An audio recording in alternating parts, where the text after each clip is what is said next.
Jack Yeri is officially a USC Trojan. And it's National Signing Day. Sports Scene starts now.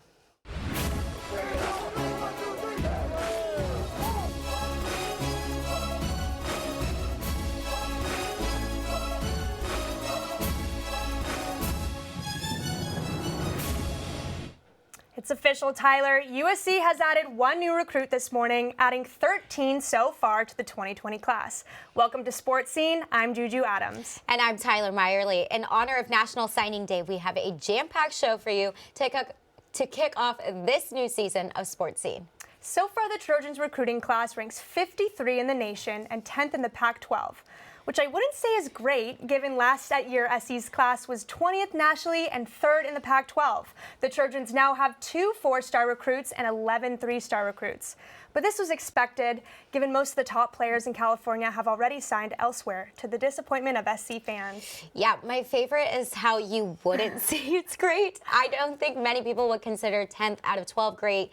Speaking of not great numbers, USC already didn't have a large number of spots open to fill to begin with. So the quality was more important here than the quantity. But for some good news, one of SC's biggest commits is tight end Jack Yeri out of Murrieta Valley High School, who put pen to paper officially today. He decommitted from SC in November after committing in May, but announced his recommitment on Monday.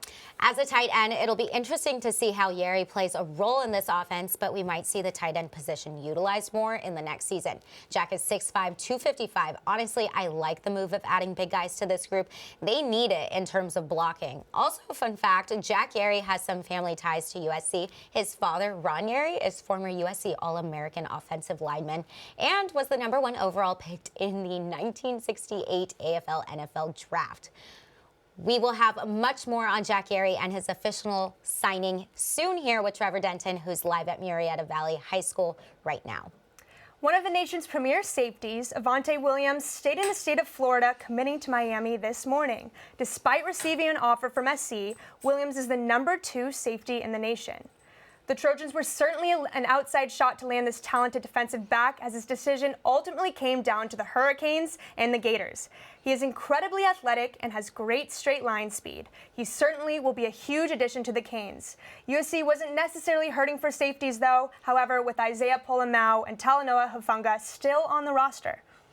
On to strong side DN 4-star recruit Princely Umanmielen has committed to the Florida Gators. Umanmielen was committed to Texas, but soon after decommitted, and his top 4 were Texas, Florida, Baylor, and Auburn. Princely actually ended up making his decision a little bit ago at Manor High School in Texas. He is a versatile player who can play on the inside and the outside. He shows impressive size and has flashed impressive quickness for his size.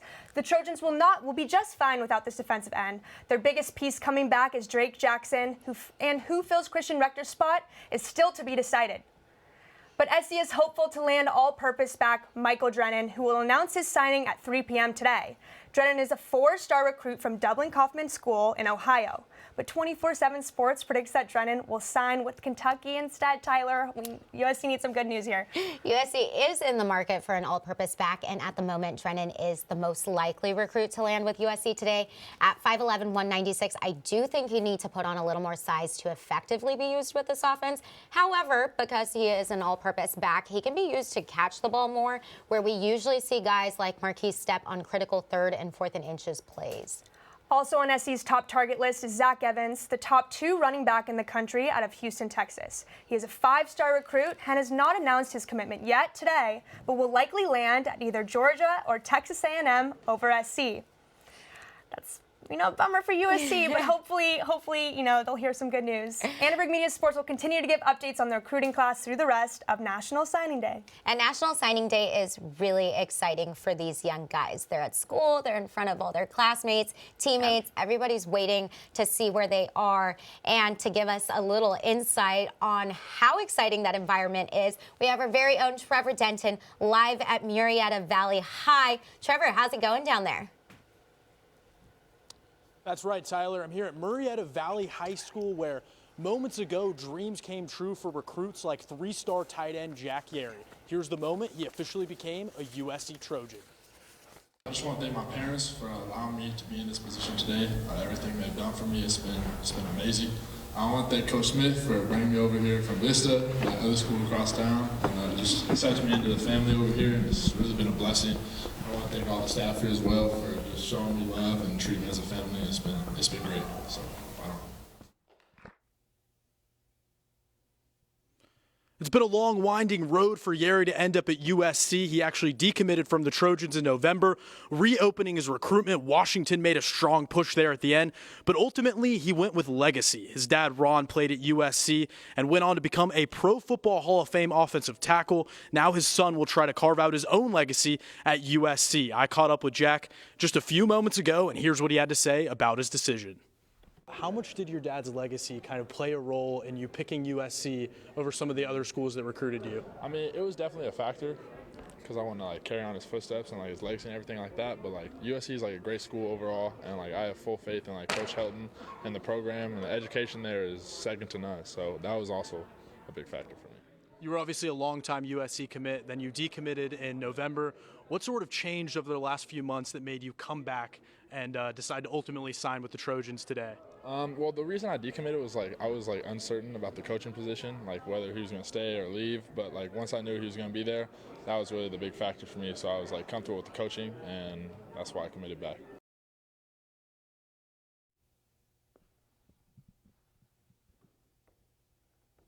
Another interesting part of this is whether Yeri will stay at tight end or follow in his father's footsteps and play offensive line. Just from standing next to him, I think you could tell he definitely has the size to play offensive line, but we'll see if he ends up making that switch. Also, another part of this is that USC didn't really use the tight end a whole lot last year.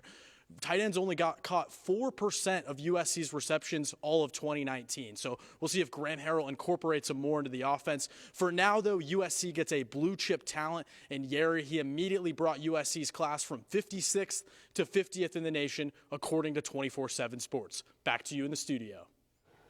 Thanks, Trevor. While USC adds more to their list of signees, some guys actually started early. Exactly. This semester, the football program welcomed home 4 total early enrollees, along with a pretty sturdy list of early signees. There's 2 enrollees I want to focus on and break down right now. Those are wide receivers Gary Bryant from Corona Centennial High and Josh Jackson from Narbonne High. Now, Julia, this season alone, we saw the Trojans with a stacked roster of wide receivers. I mean, when you look at veterans like Pittman and Vaughns and St. Brown, and then you saw true freshman Drake London pleasantly surprise us. Well, that doesn't even include 2 quality wideouts in Brew McCoy and Kyle Ford that still haven't really showed us what they're capable of in Graham Harrell's offense.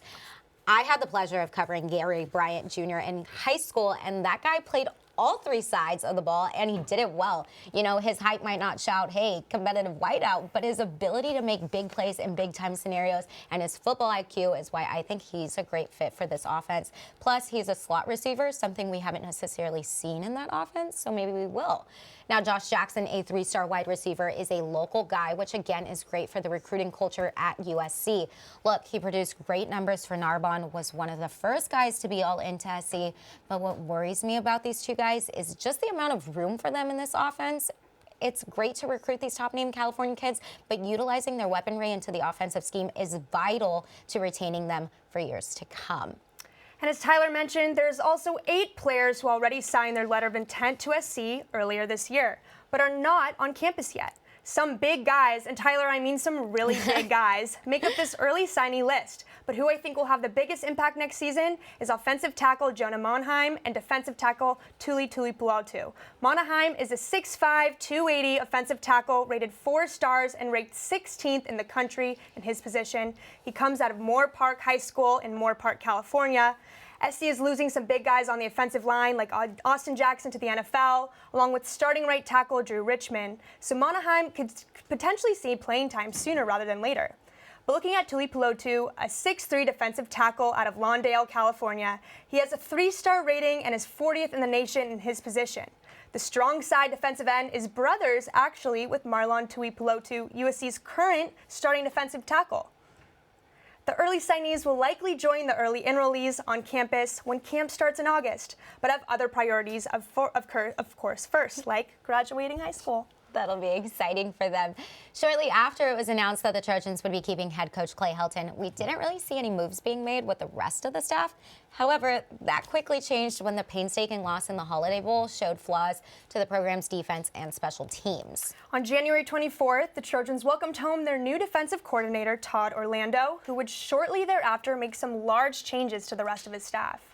Earlier this week, Helton announced that defensive coaches Johnny Nansen, the inside linebacker coach, Greg Burns, the secondary coach, and Coach K, the defensive line coach, will not be returning to the USC staff. But SC also announced the hiring of Craig Navarre as safeties coach and John David Baxter as tight ends coach. Navarre is a coaching vet at schools such as Texas and Kentucky, and Baker has been on staff at USC and North Texas. And both look to help USC reshape USC's offense and defense and special teams going into next season. But with all this signing news today, Daniel and Aiden are joining Tyler and I for a roundtable discussion on who SC has signed so far in the 2020 class and what this means for the next season of SC football. So, hearing all the signing news today, what do you guys think this new signing class adds to the SC roster? Julia, when I look at this signing class, if Trojan fans are looking for 4 stars or 5 stars, they're going to be sorely disappointed. But if you look at it, they added lots of girth and physicality on this roster. Most of these O-line, especially Monaheim, are over 6'5", around 280.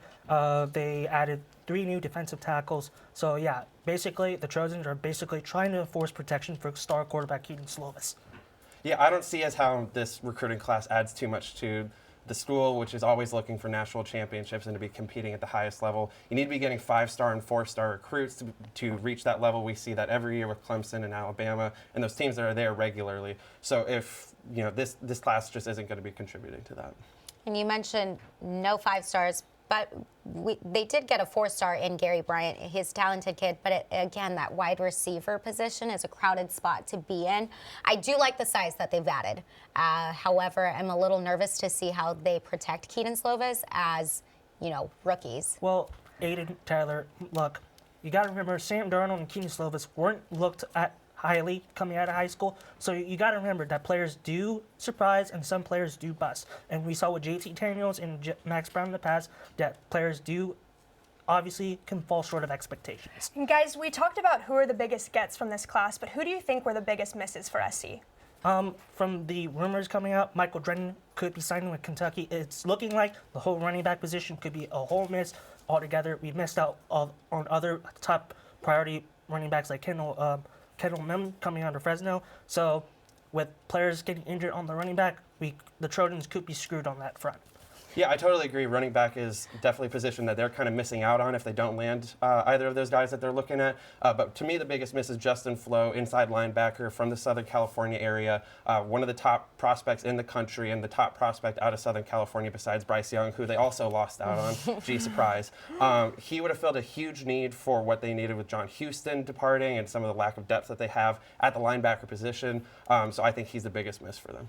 And you mentioned Bryce Young. That's what I'm going to go with.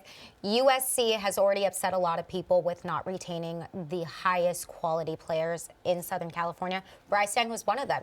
He's headed to Alabama, and how that competitively ranks USC, it really disappointed a lot of people. However, I don't think that really affected USC. They have Keaton Slovis and their guy as a true freshman.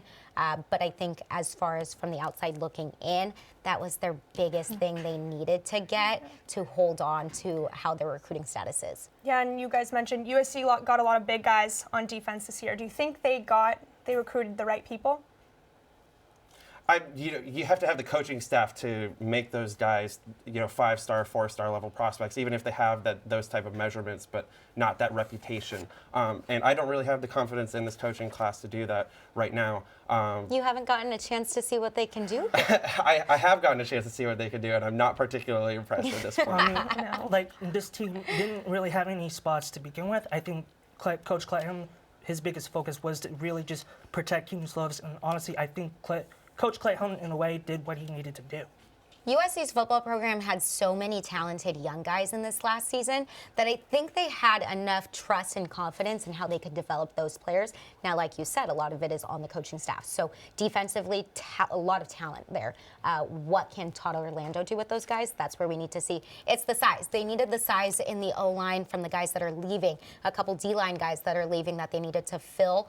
I think it's easy to say they wanted shiny running back spots, and yes, USC should be a program that gets back to that. But as far as what they needed, I think they did what they could with what they had. Yeah. Well, thank you guys for your input on USC's signing class. We'll see how the new signees fit into USC's roster coming this season. Next.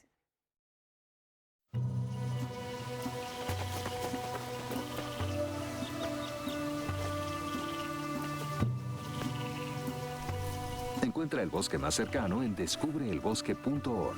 El bosque, más cerca de lo que crees. They call me Prince like I'm royalty or something. But the places I've lived ain't no palaces. So I don't need grilled salmon or a new scratching post. Just give me a cardboard box and a can of tuna and we're good. You can even change my name. I'm cool being the kitty formerly known as Prince.